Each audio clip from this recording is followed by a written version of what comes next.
Okay, okay to me. Okay. Right. Can you give us a brief introduction, since I just started the recording, into what we're doing? And you don't have to do a 5-minute thing, just something like that, since I just started the recording. Oh, yeah, sure. So we're going through the process of Vada discussions, and now we're just discussing some quotations from Srila Prabhupada where he explains how we can do that. So we're just going to run through these, read through them, and then discuss each point and see if they, raise any questions or confusions for us, any doubts or anything, and then with a view to starting a discussion ourselves on the Shastra. Vrinda Mataji? Carrying on with what we had just been talking about before the recording started, the second bullet point had something about hearing and explaining is more important than reading. Yeah, there it is. And so that brings up a question that devotees have actually asked, like, is reading the same as hearing? And Srila Prabhupada has clearly said, even in these quotes you have today, that we should be reading, but is reading not as good as hearing by the way the words are juxtapositioned here? Is reading as one activity, and hearing as in recorded sound and explaining, are those juxtaposed, or is it just that reading and hearing are juxtaposed and reading is not as good as hearing? Okay, so this quote, to hear and explain them is more important than reading them. So I think your question is that reading is not reading synonymous with hearing. Are they, the same thing? Because in this context here, it seems he's making a distinction between them. So actual hearing, in terms of like what we're doing now, someone speaking and you're hearing it, is that more important than actually just sitting down and reading the text in front of you, or what? I think is that the nature of your question? That is the nature of my question. It's literally like, is it to hear is more important than reading them, or could it equally be to read and explain them would be okay important? Okay, so is hearing and explaining combined more important than simply reading on your own, sitting down looking at the book? So in other words, could you read and explain? In other words, reading and hearing are the same thing, and if you read and explain, that's okay. Guy froze. Yeah. Did I understand? Okay, thank you very much. My wife's got her hand up, so I'll let her say something. Yeah, what would you say? Go ahead. I'd just like to reflect back your question, Vrinda Prabhu. So you're saying here in the quote, process to hear and explain is more important than reading. So it seems as if he's making a distinction between hearing and reading. And this reminds you of a question that's often raised by devotees. They think that to listen to a live speaker is better than reading Prabhupada's books. And you're saying, is that Prabhupada's message, that it's better to sit and listen to a live audio lecture than to read his books? Or is his meaning such that whether you're reading or hearing, it's more important to explain what you're hearing or reading than to passively hear or read? So is he saying listening to a live speaker is better than reading his books? Or is he saying it's more important to actively repeat whether you're hearing or reading than just passively hear? I don't know if I understood your doubt correctly, but that's what is said to me. Yes, that is literally the question. And even if the hearing is, other devotees, or the hearing is a recording of Srila Prabhupada, there are lots of dying cults that just do nothing but play the tapes of their founder, and it gets really very boring. But as asking this question, I'm realizing that part of the problem of people disagreements in ISKCON is that people have read and read and read and made their own interpretations. Maybe if they had read in a group and had their ideas bounced off each other, maybe they wouldn't have gone down some of the rabbit holes they've gone down or something. I wouldn't have gone down some of the rabbit holes I've gone down or something. maybe literally this is a spiritual technology that we really have to get back into instead of independently reading. Mm. Okay, yeah, I'll come to you in a minute, Parabhakti, but just let my wife respond to that. No, I'm Yeah. just going to reflect back. Okay. So, Vrinda Devi, Vrinda Prabhu, just saying that that is what you meant, but as you're contemplating it, you begin to realize that Prabhupada is encouraging that we come together and read together and explain our understandings to each other. And you're saying part of the problem you've experienced is that when we read in isolation, just by myself, I do my private reading, you do your private reading, I see black where you see white, and that becomes entrenched. Whereas if we came together, then we might get a much more faceted understanding without either of us kind of like reading alone and just forming opinions which may or not be completely right. So you think that's what Prabhupada is saying, is change the culture, come together, read it aloud together, say what you've understood together. And you say maybe this, if we change the culture in that way, we would avoid some of the personal rabbit holes we've gone down, which causes so much friction. I hope I've understood you correctly. If I haven't, please clarify. You did. You just went a little far with the change the culture, because Okay. I was thinking that it would be more like return to original days culture. Okay, you say not to change the culture. We've veered off the culture and we should return to what Prabhupada wanted us to do. So we don't want to change the culture Prabhupada established, but we want to correct how much we've veered away from that culture. Did I understand you correctly? Yeah. Thank you.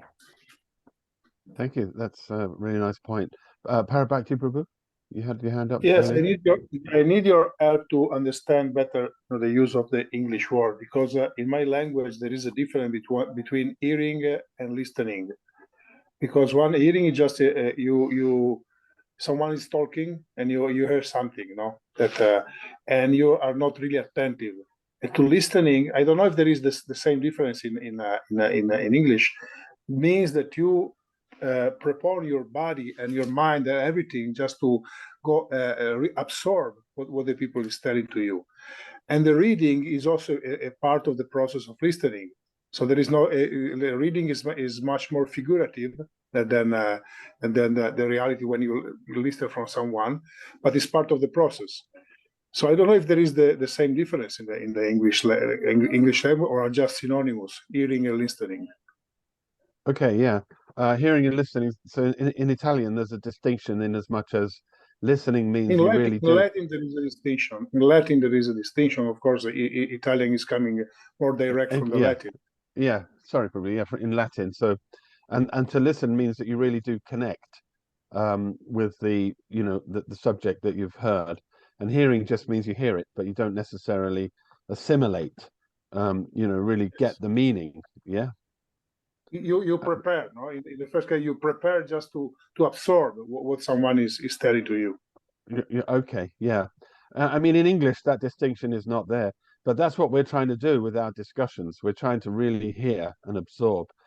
But I don't think there's a distinction in the English language so much. It's Okay. basically it's the same, yes. And Maharaj, you had your hand up. Yeah, I would, just responding to what Krishna Dharma just said, I would think that there is a distinction. Actually, I just immediately, when Parabhakti said that, flashed on the Paul Simon song, Sounds of Silence, where one of the lines in the poetry is people hearing without listening, or people, which shows that there is a distinction like that. I think there is to some extent. Okay. But okay. One of the things I quickly want to mention is that this is, I think, part of the overall concept that Prabhupada has said in many places in his books, that the devotional knowledge must be heard in association with devotees. I believe this is the principle that's operating. That's what he means by understanding and association with devotees. It seems like we can't totally eliminate personal reading. I think that's important, but then there has to be, I think, this other alternative too, where we are hearing from each other, or hearing from advanced devotees, or however you want to put it, or hearing in association of devotees. And that phrase, in association of devotees, is quite commonly thrown around in discussing Shastra. Okay, thank you much. Yeah, yeah. So you're saying you do see a distinction between listening and hearing. Yeah. Yeah, and the hearing is important. You're saying that we actually do hear from other devotees, and in the association of other devotees, that as well as our own private kind of reading and that kind of thing. Sorry, yeah, and Vrinda Mataji. I'd like to also say that Paul Simon distinction is what I also had understood. And then the question is immediately raised, well, what does Srila Prabhupada think when he's thinking here? Like here, is he thinking the hearing as in just the auditory sound went in, or is he thinking that actual listening happened? And the hear and explain seems to pull it toward that was listening. If you can have explained it, you must not only have heard it, but you must have listened, or you wouldn't be able to explain. Yeah, you're saying that the Prabhupada is going in this context more towards the hearing in terms of actually understanding and assimilating, as he goes on to say. Otherwise, how can you explain it? If you're just listening, it's going in one ear, perhaps out the other. You can't explain it, so you have to grasp the meaning. Yes, thank you. Maharaj? Let's go, Parvati. No, please, Maharaj, go ahead. Well, I'll just interject very quickly that, the idea of, now I've lost my thought. Go on then, Parvati. Maybe I'll remember it while you're speaking. I just was to share, because the other day one devotee came to me and told me that he was attending one class of one devotee, say, "Oh, very nice class," and I asked him what he said this devotee during this class, and his devotee starting just to say a lot of things, but nothing consistent. No? I told him, so can you give a title to this class that the devotee gave? He was not able to do. So maybe there is two questions: or the devotee maybe touched so many topics that was difficult to understand what he said, or the other one was just hearing and nothing more. He just was getting pleasure, not for hearing something that someone is very scholar or whatever it is, but he didn't grab the concept, the deep meaning of the class. And I think that quite often happen in between the devotees. Yeah, you're saying that you talked to Devotee the other day. He went to a class, he came afterwards and said, wow, it was a great class. And then when you asked him to explain the theme of the class, the title or anything in it, he was struggling to really say anything. And perhaps there were so many points that he couldn't really remember them, and it was just very difficult. So it's that you're saying is an example where you're not really hearing. You may have just enjoyed sitting in there and all these different things being said. But yeah, I like that point, Prabhu, because this is what we're trying to avoid here, that the passive hearing of classes where you sit down and hear someone give a monologue for 45 minutes, and it's very difficult to absorb all those points, even if you're taking notes, that distracts you and so many things. And you may want to say something, you may hear something that you think, well, I'm not sure if I agree with that, or that, raises doubts for me. And you really want to discuss those different points. You don't get the opportunity. By the end of the class, you've forgotten them, and it's very difficult. So, we're saying here that let's do something else. Let's come together and go through slowly and systematically and discuss together. And each of us give our understanding, each of us hear and explain. And that way we all get an opportunity to do this that Prabhupada's describing here, assimilate the knowledge. Because he says one can assimilate the knowledge only by this process of hearing and explaining. So it's a really good point that you're making, I think. Did Chandrasekhar remember his? Yeah, I quickly remembered my point, and that is that what we're talking about here too has a place in educational theory, that it's generally widely known in didactic circles that when a class is interactive, it leaves more impression on the students. And and when you're talking about learning something, when you just hear it or read it, you learn a certain small percentage. When you actually practice it as if you're learning it, and it has some component where you physically have to move your body, then you learn quite a bit more than you did by just hearing about it. When there's some practicum, you're actually doing something.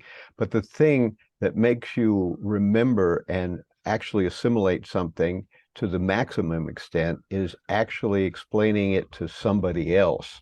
That when you teach something, that, you know, and personally I've found that to be true. When I have to give a class on something, immediately when I start speaking about it, all the holes in what I didn't quite understand become available in the back of my head as I'm speaking, and I'm thinking about how to get around that hole. Or I just mention, you know, okay, that this is there, but I don't go into it any further because there's nothing further to go into. But you know, I think that's there. That when you actually want to present something, then you really have to know something very thoroughly to the most extreme extent, and that's part of some kind of educational theoretical document that I read at some point. I don't remember exactly what the source is. Bloom's taxonomy would totally agree with that. Yeah, that's very good. Yeah, third person learning. I've heard it described. You know, that you hear it, and then when you explain it to someone else, that it solidifies your own understanding. So it's really important. Did you want to say anything, Chintami? You're good. So shall we move on to the next 3 points? We probably won't get through all of these today, but that's okay. In the next session, we can just continue and complete them. How often can we do this? As often, well, a couple of times a week would be good if we're able to do it. I mean, if you've got the time, we just need to arrange convenient sessions for everyone. I'm happy. You tell me. Okay, I'm game for 2 times a week. Brilliant. Okay, so the next 3 points, paragraph, see where it says, Srila Prabhupada says we must learn to see validity of different perspectives. Can you read that and the next 2?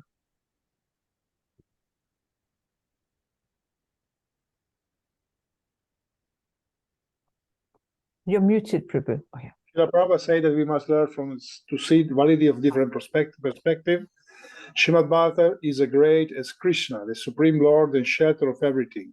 In each and every verse of Srimad Bhagavatam, and in each and every syllable, there are various meanings. Chaitanya Charitamrita Madhya 24:318. I am very much stressing nowadays that my students should increase their reading of my books and try to understand them from different angles of vision.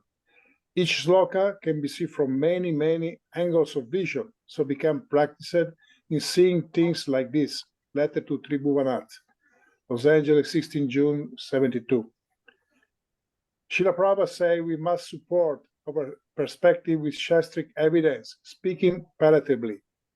The process of speaking in spiritual circle is to state something upheld in the scriptures. One should at once quote from scriptural authority to back up what he is saying. At the same time, such talk should be very pleasurable to the hearer. By such discussion, we may derive the highest benefit and elevate human society. Bhagavad Gita 17:15 purport. So that's the last. Shastra Shastra describes the experience we should be having if we are doing Shastra discussion correctly.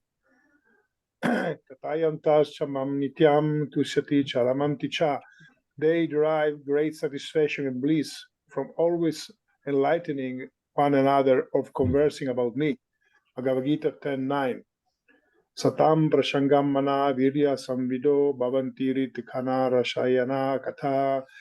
In the association of pure devotee, discussion of the pastime of activity of the Supreme Personality of Godhead is very pleasing and satisfying to the ear and to the heart.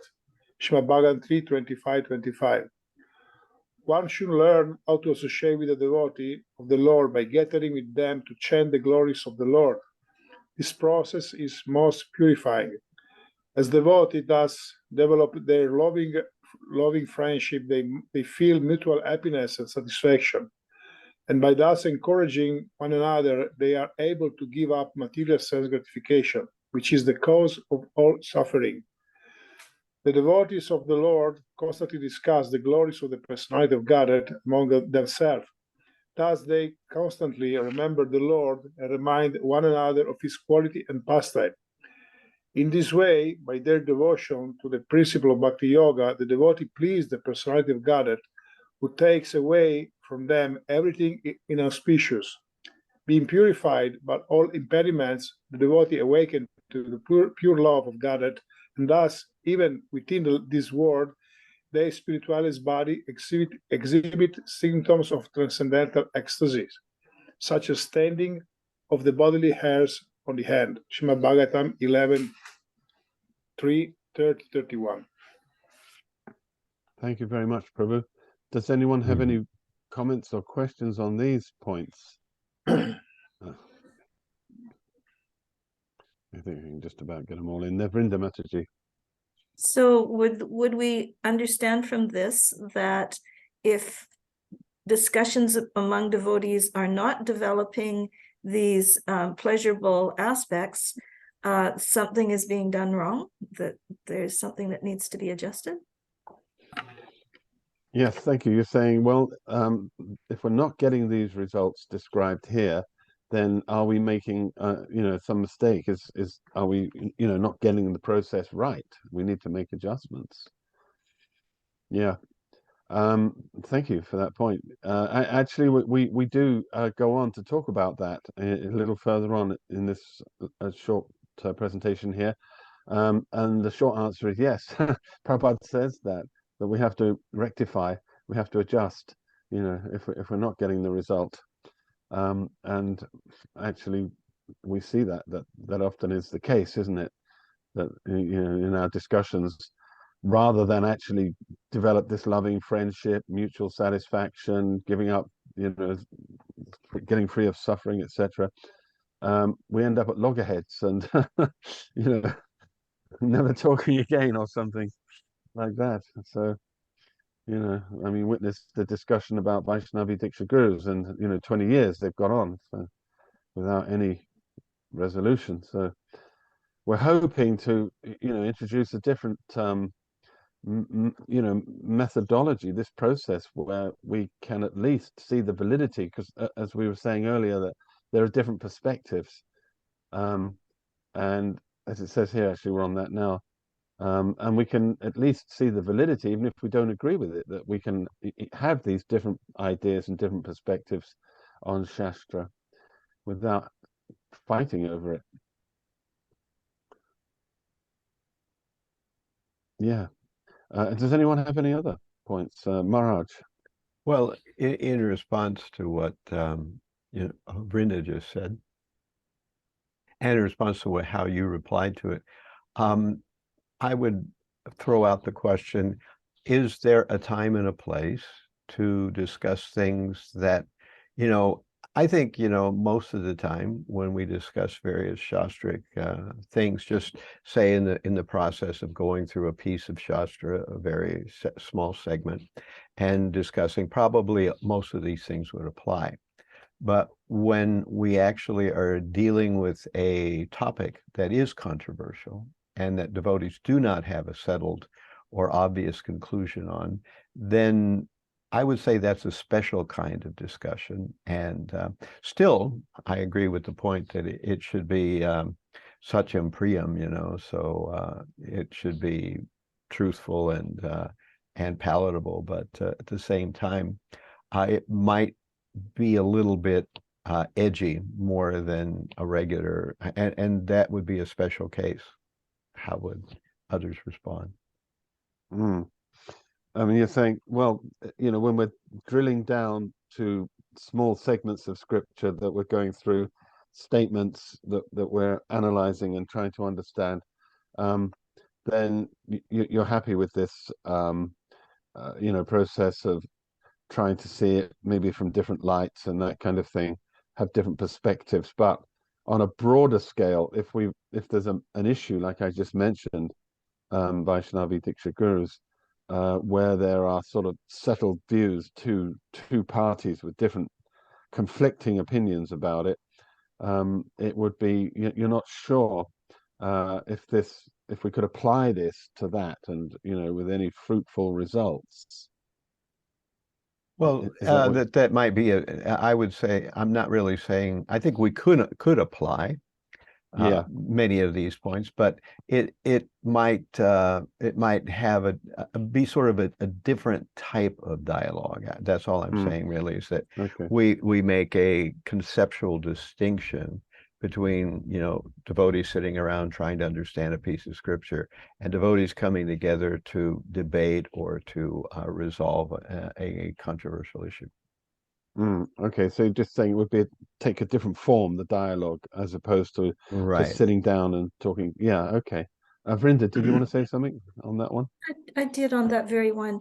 Like, I was wondering, as Maharaj was talking, if what he was saying is the criteria wouldn't apply. Like, on the controversial ones, we maybe wouldn't be able to say that it's going well if it's pleasurable.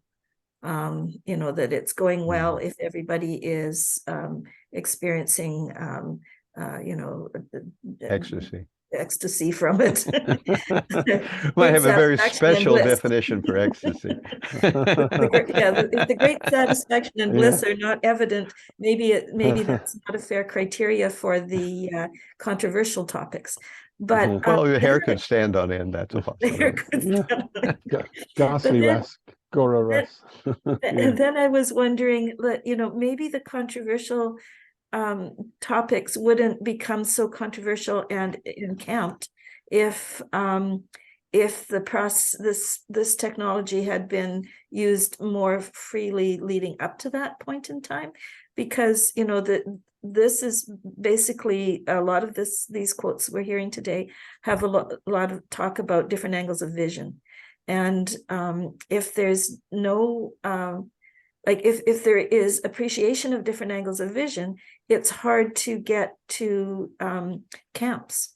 It's hard to get camps that don't appreciate each other. It's fine to have camps, but there would be more appreciation of the other camp, and then maybe it could be great satisfaction and bliss. It's just like, okay, you never want to use the idea that your grains cooked by karmis includes buying the item with your hard-earned money, and you say that no, you totally have to always grow the grain yourself. Okay, great, it's all nice, we're all trying to serve Krishna and appreciate each other on it, but I'll do my way and you do your way. But if we had never, if we think that we have to convince the other person of how wrong they are, that's when it becomes controversy. And maybe if this technology is used from the very beginning, you don't get the camps, and then you don't get the hard battle controversy. I don't know, just sorry, I might not have made my sense there. No, that's good. Yeah. You're saying that, that, well, let my wife, she wants to, I'll let her understand and then respond. We'll save time. Go ahead. I don't want to respond. I just want to understand you. So go ahead. In response to Chandrasekhar Swami's point that there's two different kinds of discussion, when we're just coming together to sweetly churn Shastra, and when we're coming together to resolve controversies. And the ones when we're coming together to resolve controversies, it's unrealistic to expect them to be ecstasy. In response to that, I understood that Vrinda Prabhu was saying, well, if we incorporated this more into our culture to start with, maybe the controversies wouldn't arise. Maybe when we came, because you didn't put it this way, but a lot of the controversies come out of our individual different readings of scripture. So if we came together and discussed Shastra and saw each other's different perspectives and saw each other's sincerity and effort, then maybe we could agree to be different and to not to turn every difference into a controversy, into a battle zone. But it's because we haven't come together to hear each other's perspectives on Shastra and each other's sincere efforts to understand that we just assume the other person is wrong in their application, and that we have battle zones constantly. You didn't use those words, but I was trying to capture as best I could your meaning, Vrinda Prabhu. Yeah, that was it. Thank you. Thank you. Yeah, thank you. And I just wanted to add that what my wife was saying there about our different interpretations of scripture, and because one of the principles that we've just read here is that the process of speaking in spiritual circles is to say something upheld by the scriptures. So, you know, if someone's making a point, then we always ask, okay, so where are you getting that from? You know, what statement have you read that has led you to form that view? So then they present that. Then we can say, okay, let's discuss that. Do I agree with your interpretation of that? Do we, you know, and sometimes we found that when someone presents a particular statement from Shastra, and then we understand them and reflect it back to them, and then present a different perspective on that, they undergo a transformation. They, oh, okay, I hadn't thought of it like that, hadn't seen it like that before. You know, I mean, if we're open, like a Vada discussion means we must come into it in that kind of open-minded way, that we're prepared to transform. And we're not transforming, you know, thanks to the other person's opinion, but thanks to Srila Prabhupada's statement, which we may not have properly understood. Because I know myself, I've read so many things in Prabhupada's book so many times, and yet when I sit down and discuss it, with another person, with my wife, you know, every day we discuss twice a day for, you know, an hour in the morning, hour in the evening. And I'm frequently confronted with my own misunderstandings on a particular section of scripture, which I've, you know, really thought I'd got. But then I realized, oh my God, I've been misunderstanding that. So, you know, that's why we say, well, bring it up first, you know, where you've got that from, how you understand that, and let's discuss that understanding. You know, you understand that, you know, Suniti couldn't give initiation because, you know, she was a woman, and specifically the mother of Dhruva. And as I understand, that means that women can never give initiation. But I see that a little differently. I have a different perspective on that. And then, you know, I mean, it does require that someone is a little humble and open-minded for this to be effective. But that's how we propose to do these discussions. Parabhakti Prabhu? So I have a question, because you know, you raised the topic, you mentioned the topic like the Vaishnava Diksha Guru, there is going on discussion since 20 years.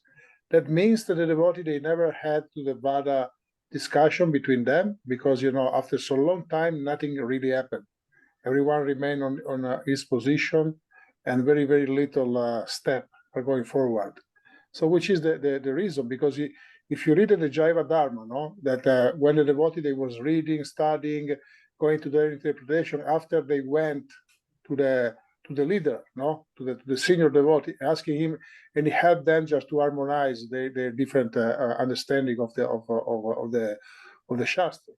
So, what is your opinion? What happened really in our top leader? Because they are not able to do this kind of discussion, or the topic is have no answer. We have to go forever in discussion. Yeah, you're saying, well, let's, you know, look at this ongoing female Diksha Guru thing that it's gone on for so long without any resolution. Does that mean that they've not been engaging in a proper Vada discussion? Or is it just that there are two irreconcilable points of view, you know, which is you know, an immovable force is hitting a you know, an immovable object, an irresistible force is hitting an immovable object. It's never going to be resolved. Or is it just that they're not discussing it properly in the first place? I mean, I can only speak from my own experience, Prabhu, from having seen some of these discussions taking place, and they weren't Vada discussions. It was really just one person putting forward his point of view, backing it up with so many statements from scripture, and then the other person refuting that with other statements from scripture. And I really think they need to slow it down and go, okay, let's just look at each of these evidences and see if we can, you know, agree on what they mean by discussing it in this kind of way. And giving the other person some psychological space. We're going to come to that further down a little bit about psychological air, psychological space to explore their own thinking process, and see if maybe they themselves might not be able to see it from a different light. When you serve them by helping them to go more deeply into it. But when it's just a jousting, a fight where you're just throwing out quotes at each other, that's what I've seen. I don't know, really. I can't speak about the whole 20 years of what's gone on, but the little bits I have seen have not been Vada discussions at all. I don't know if anyone else wants to say anything. Vrinda. Thinking about the work of those academics on the like getting to yes, getting beyond no, getting to yes, those ones. One of their foundational things is agreeing on what would be criteria, agreeing on what is authority, agreeing on what we would take as the the bottom line. And the VDD issue seems to be a problem because some people take as a bottom line Srila Prabhupada's vision for his movement and how to look at the past scriptures through his vision, and others look at it as these past scriptures themselves are the authority, and Srila Prabhupada would have gotten around to that. So that becomes like sort of two totally different bottom lines that I don't know how. I mean, it would be nice if a much more Vada discussion could be taking place instead of what you have seen, which is, I think, what we've all seen. But there would have to be, since it's both based on authority, they'd have to be agreeing on which authority, wouldn't they? Mm. Yeah, you're saying that the problem with some of these discussions is that I mean, you started by saying in the process of like getting to yes, you first have to agree on a common platform. That if you're going to discuss, you have to have a common authority that you accept. Otherwise, then you're not going to get anywhere. That's one person citing his authority, another person citing his. Yeah, that's a really good point. I remember seeing Srila Prabhupada, how he refused to go to a yoga conference, and Yogi Bhajan was asking him to go somewhere, and he said, well, will everyone agree on the Bhagavad Gita and Krishna as the authority? Is that going to be the basis on which we're discussing? Well, you bring your Gita and we'll, and Prabhupada said, well, I'm not going to go, if everyone's going to. So your point is valid, that all these different authorities, and they're bringing up the Bharadvaj Samhita, right? That kind of thing. How would Srila Prabhupada have dealt with that? So I think you're saying that how can we have a Vada discussion if we're not fundamentally agreeing on our sources of authority of knowledge? Maharaj. Well, this kind of gets back to what I was saying a little bit before, two different types of discussion, that to me, it seems like there are discussions where, people are kind of on the same page. But when people aren't on the same page, what you have is not really a discussion, it's a negotiation. Negotiation is different than a discussion. In a negotiation, it's kind of understood that the two parties have different interests, and that's not the issue. The issue is, can they come to some terms of cooperation? How would you respond to that? Is that a wrong thing, or is there a time and place for that? Okay, so you're saying that where there are two kind of entrenched points of view, then it's more about negotiating rather than discussing. It's more like mediation, where you're trying to come to some sort of compromise or agreement, and there's not really much scope for an actual discussion to get to agreement on terms of the fundamental point, the philosophy. I think that's what you're saying, yeah. Something like that, yeah. I'm just wondering whether it seems like we as devotees do that, and that there may be a time and place for that, as well as a time and place for Vada or Shastra discussions. I don't think either one eclipses the need for the other. Okay, yeah. Yeah, you're saying there may be sometimes a need for that. And what's going on? Sorry, I'm getting an echo here. Where there needs to be a negotiation rather than a discussion. Yeah, yeah, I think you're right. But I mean, all we're trying to do here with our little presentation is to offer this process where those who want to do it and would like to come together and experience all these benefits that Prabhupada's describing can do so. I don't think we're offering necessarily a process by which we can resolve all the conflicts in ISKCON. I mean, not immediately, certainly, but if this becomes our culture more, where we do this kind of thing, and we discuss together with empathy, with respect, and with the service mood rather than a fighting competitive mood, then I'm sure it's going to impact and help. But I take your point, Maharaj, that it's, we can't say, right, let's sit down together, the two parties on that either side of the divide, and this is going to solve that problem. I don't think it's that easy or that simplistic. I agree with you, but we're not really suggesting that. We're just saying let's do this together, see what we can get out of it, and go more deeply into Shastra, connect with Prabhupada, and experience the benefits that he's describing. Did you want to add anything, Chintamani? Yes, I wanted to pick up on Rinda's point and Chandrasekhar Swami's point, and then if they feel I've connected with them, maybe just make a response. So Rinda's Prabhu's point was that in order to reach agreement, you have to have a common authority that you refer to, but there isn't a common authority, at least not in the specific controversy my husband used as an example. Some people authority is Prabhupada's vision of the movement, and other people's authority is the ancient scriptures unadulterated through Prabhupada's vision, the way it used to be 5,000 years ago. That's the ultimate authority. And Maharaj was saying that this brings them back to his point that there are two different kinds of discussion where there's a common point of desire to churn Prabhupada's books, and where there is no common point, where we're just negotiating irreconcilable differences, and that's not going to be ever enjoyable. It's more the art of negotiation rather than art of discussion.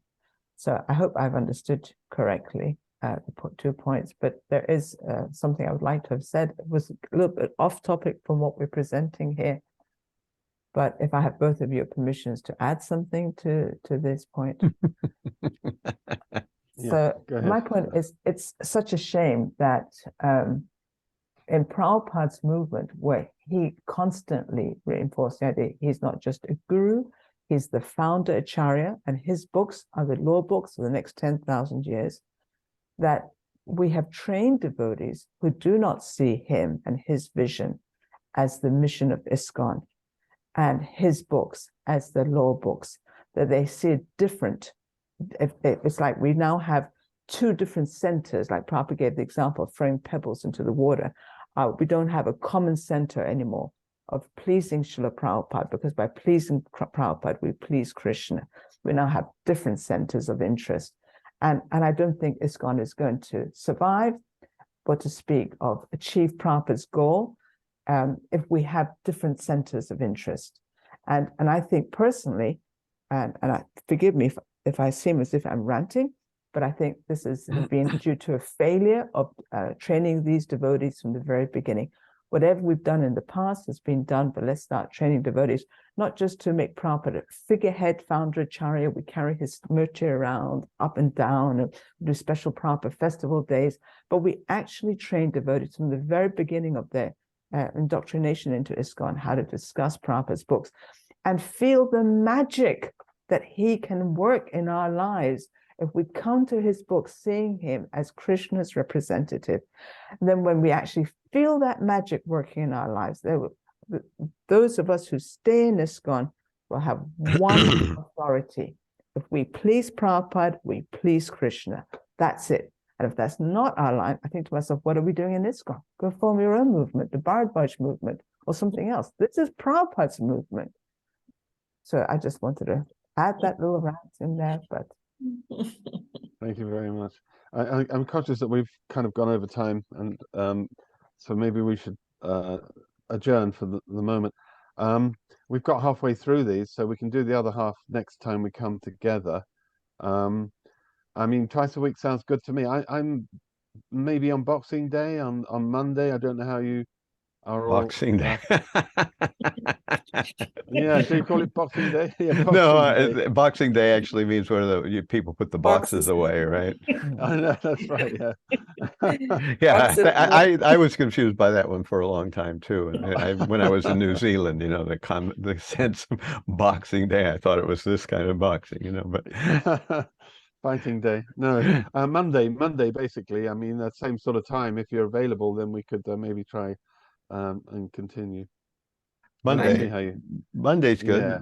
I could do Monday at this time. Fantastic. Okay, so yeah, send out your link, and we'll carry on. Thank you very much for your association. All right, so thank you all also. Thank you. Thank you